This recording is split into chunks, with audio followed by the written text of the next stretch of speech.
My father's words about you shocked me. My father's words about you shocked me, not because he warned me, but because he saw what I was trying to pretend didn't exist.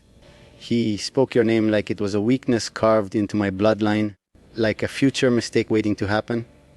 He doesn't know you the way I do, and maybe that's what terrified him. He saw the way my silence changes when I think of you, the way my patience disappears, the way control slips from my hands. He said you would ruin me. He said you would own parts of me. I've never surrendered to anyone. And the truth is, he wasn't wrong. You didn't arrive softly. You arrived like a quiet war inside my chest, and I let it happen. I'm not speaking to you from strength right now. I'm speaking to you from honesty, and that's rare for me. You're not here, but you're everywhere, under my skin, in my thoughts, in the pauses between my breaths. I don't chase people. I don't wait. I don't explain myself. Yet here I am, talking to you when you can't even hear me, because some things refuse to stay locked inside. You don't belong in my world, and still my world bends around you. That's the kind of power you hold without even trying, and it angers me as much as it pulls me closer. You should know this. What I feel for you isn't soft or safe. It's not something you can touch without consequences. I don't love gently. I love like possession, like devotion sharpened by darkness. When I think of you, it's not dreams that come to mind, it's permanence. You don't pass through my thoughts, you stay. You leave marks. You change the way I see everything. My father heard it in my voice before I ever admitted it to myself. He heard the obsession disguised as control. I've built my life on discipline, on rules that never break, on emotions that stay locked behind iron doors. Then you existed, and suddenly those doors started cracking. You don't know how dangerous that is for someone like me. I don't fall, I descend. And once I choose, there is no escape, not for me and not for you. I don't want half of you. I don't want moments. I want your presence written into my existence like it was always meant to be there. Maybe you'd be afraid if you could hear this. Maybe you'd run. That's fine. I don't need you to understand me yet. I just need you to know that what's coming isn't accidental. You didn't stumble into my life. You were pulled. My father tried to warn me because he knows what happens when I want something that deeply. He knows I don't stop. He knows I don't lose. And he knows that once I decide someone is mine, the world can argue, but it won't change the outcome. You think silence means distance, but for me, silence is restraint. Every day I don't reach you is a choice, not lack of desire. I am holding back more than you realize. I imagine your absence because your presence would demand too much of me right now. If you were in front of me, I wouldn't speak like this. I'd look at you and let my eyes say everything my words are hiding. This is the only way I can be dishonest, when you're not here. So remember this, even if you never hear it from my mouth. My father's words didn't scare me away from you. They confirmed what I already knew. You are not temporary. You are not harmless. And neither am I. When our paths fully collide, there will be no innocence left in what we become. Only truth. Only possession. Only a bond that doesn't ask for permission. It claims, I don't pretend anymore that this is something I can walk away from. You've crossed into a part of me that was never meant to be touched, and now everything feels altered. My decisions, my patience, even my sense of time. Days don't pass normally when you exist in my thoughts. They stretch, they ache, they wait. I tell myself I'm in control, that I'm choosing distance, but control feels different now. It feels like holding fire in my hands and calling it discipline. You don't know how close I am to letting it burn. There are nights when I sit in silence and replay every moment, every imagined conversation with you, every word I never said. I measure my restraint like it's a virtue. But the truth is darker than that. I'm restraining myself because I know once I speak to you openly, once I let you see what's behind my calm exterior, there will be no undoing it. I don't give pieces of myself, I give entirety. And you don't step into that kind of devotion without it changing you forever. You make me aware of my own edges, the parts of me sharpened by power, by legacy, by expectations I never asked for but learned to wear perfectly. With you, those edges don't disappear, they aim inward. I question myself in ways I never have, not because you demand answers, but because your existence forces them out of me. That's why you're dangerous to the world I come from. You don't challenge me loudly. You dismantle me quietly. If you were here, I wouldn't tell you any of this. I'd stand composed, unreadable, letting you believe I'm unaffected. That's the version of me everyone knows. But this is what leaves beneath: a patience that borders on obsession, a loyalty that doesn't fade with absence, a desire that doesn't ask if it should exist. You think distance protects you, but distance only deepens what I feel. It gives it time to root itself. I don't imagine a future with you in soft colors. I imagine it in certainty, in permanence, in knowing that once I choose you openly, the world will adjust around that decision, whether it likes it or not. I won't ask you to change. I won't chase you either.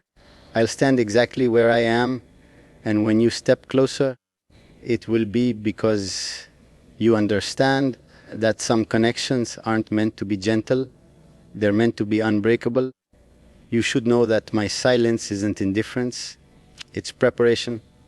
I'm not waiting for the right moment, I'm becoming the moment you won't be able to ignore.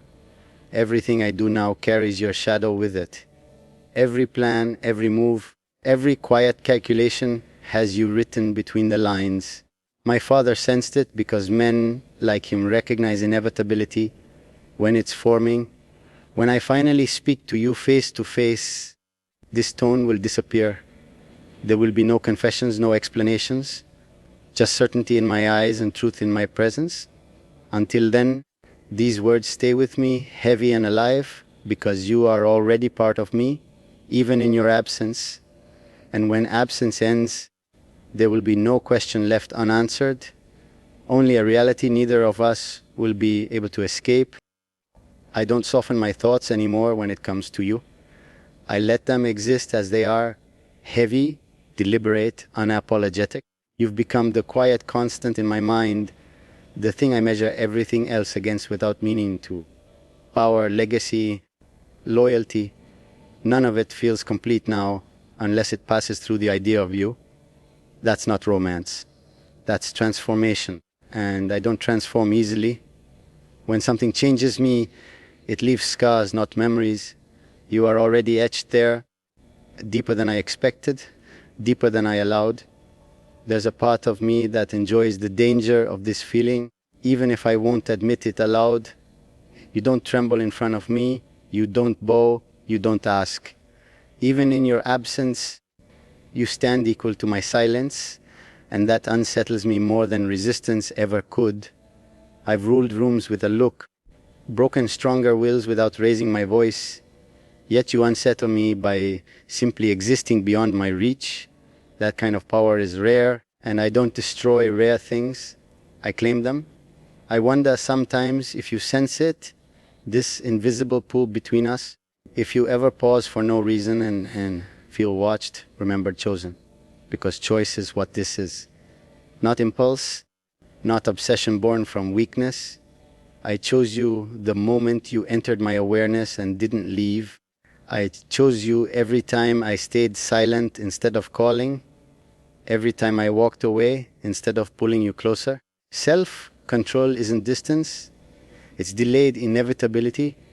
You should understand something important about me. When I wait, it's never because I'm unsure. It's because I'm allowing the world to align with my decision. I don't rush what's meant to last. I let it grow teeth. I let it become unavoidable. When you finally stand in front of me, you won't be facing uncertainty or curiosity. You'll be facing a man who has already accepted the consequences of wanting you. My world is built on obedience and perception. People see what I allow them to see, believe what keeps them comfortable. You don't fit into that structure neatly, and that's precisely why I keep you outside of it for now. If I bring you in too soon, you'd see too much, feel too much, and I'm not interested in half-truths with you. When you step into my world, you'll step into all of it. The darkness, the devotion, the unspoken rules that bind me. I won't promise you safety. I won't promise you ease. What I offer isn't soft, but it's absolute. If you become mine, you won't wonder where you stand or what you mean. You'll feel it in the way I look at you, in the way my presence shields and cages at the same time. Love for me isn't freedom, it's belonging, and belonging to me changes the shape of your life forever. So until that moment arrives, I carry you quietly, like a secret sharpened into a weapon. I let the thought of you steady me and disturb me in equal measure. You're not here, but you're already part of my future, written in ink that doesn't fade. And when the distance between us finally collapses, it won't feel sudden. It will feel like something that was always meant to happen, something the world delayed, but never denied.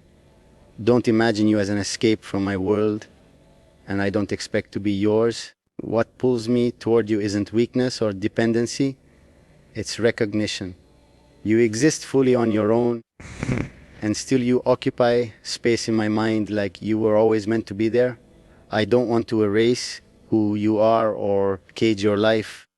I want to stand beside it, unyielding, knowing exactly what I choose and why. That's the difference between hunger and intention, and what I feel for you has always been intentional. There's a discipline to my restraint that most people would mistake for indifference. They don't know how loud silence can be when it's chosen. Every unspoken word is deliberate. Every step I don't take toward you is measured. I'm not denying this feeling, I'm shaping it. I refuse to let it become something reckless or small. If I'm going to let you see me, it will be as I am, composed, dangerous in my certainty, unwavering in my resolve. I think about the moment you'll finally hear the truth from my mouth, not as a confession but as a statement. No pleading, no persuasion, just clarity. You know where you stand because I won't leave room for doubt. I don't believe in games or half attachments. If I speak, it's because I'm prepared to stand by every word, even when the consequences cut deep, especially then. Understand this about me. I don't compete for attention, and I don't demand loyalty. I earn it by being present, by being consistent, by being undeniable. If you choose to step closer, it will be because you recognize the steadiness beneath the darkness, the protection beneath the intensity. I won't ask you to abandon your world. I'll simply show you where mine can meet it without breaking either of us. There's a calm that settles in me when I think of you. Not peace, but focus, like a blade sharpened to purpose. You don't distract me, you clarify me. That's rare. That's dangerous in its own way. People spend their lives chasing noise, mistaking chaos for passion. What I feel for you is quieter than that, heavier, built to last rather than burn out. I know the world would label this as something it needs to fear. They'd call it too intense, too consuming, too much. They don't understand that intensity doesn't have to erase freedom. It can coexist with respect, with boundaries, with choice. I don't want to own your voice or your breath. I want to be chosen by you with eyes open, the same way I've already chosen you. Until that day arrives, I remain exactly where I am, watchful, composed, unshaken. I let time do what it always does, reveal truth. If our paths align, it won't be because of pressure or pursuit. It will be because two wills recognized each other and refused to pretend otherwise. And if that happens, there will be nothing fragile about what we build, only something deliberate, enduring, and impossible to ignore. I've learned that some connections don't announce themselves with chaos. They arrive with a quiet gravity that pulls everything else into alignment. That's what you are to me. Not a distraction, not a temptation, but a center of weight I didn't know I was missing. When I think of you, my thoughts don't scatter, they narrow, they sharpen. You give direction to things I once let exist without purpose, and that kind of influence doesn't come from chance. There are moments when I test myself, when I ask if this feeling would survive truth, distance, resistance. It does. It remains steady even when I strip it of fantasy and illusion. I don't need you to be perfect to want you. I don't need you to fit an image. I want the reality of you, the parts that challenge me, the parts that don't bend easily. I respect strength too much to desire anything less. I won't pretend that what I feel is light. It carries weight, and weight demands responsibility. I understand that. I accept it. I don't intend to overwhelm you or consume your life. What I offer is presence that doesn't waver, attention that doesn't fade when things become complicated. I don't disappear when silence grows uncomfortable. I stay. That's who I am, whether the world approves or not. You might think that distance protects both of us, that space keeps things clean and uncomplicated, but distance only clarifies what matters. It removes noise and leaves intention behind, and my intention hasn't weakened with time. It has refined itself. I know what I'm capable of giving, and I know what I expect in return. Not submission, not surrender, choice, mutual and unwavering. If you ever doubt where you stand with me, remember this: I don't speak lightly, and I don't think idly. Every word I would say to you carries the weight of follow through. That's why I'm careful. That's why I wait. When I step forward, it won't be tentative or uncertain. It will be because I'm prepared to stand in the open and let the truth exist without defense. I'm not interested in drama or spectacle. I don't need to prove anything to anyone. What matters to me happens quietly, behind closed doors, in decisions that don't need witnesses. If you step into that space with me one day, you'll find consistency there, not chaos, intensity, yes, but guided, intentional, anchored. Until then, I continue as I always have, aware, deliberate, patient. I let time reveal what words cannot. If our paths converge fully, it will feel less like collision and more like recognition. Two lives aligning not because they were forced, but because neither could deny what was already true.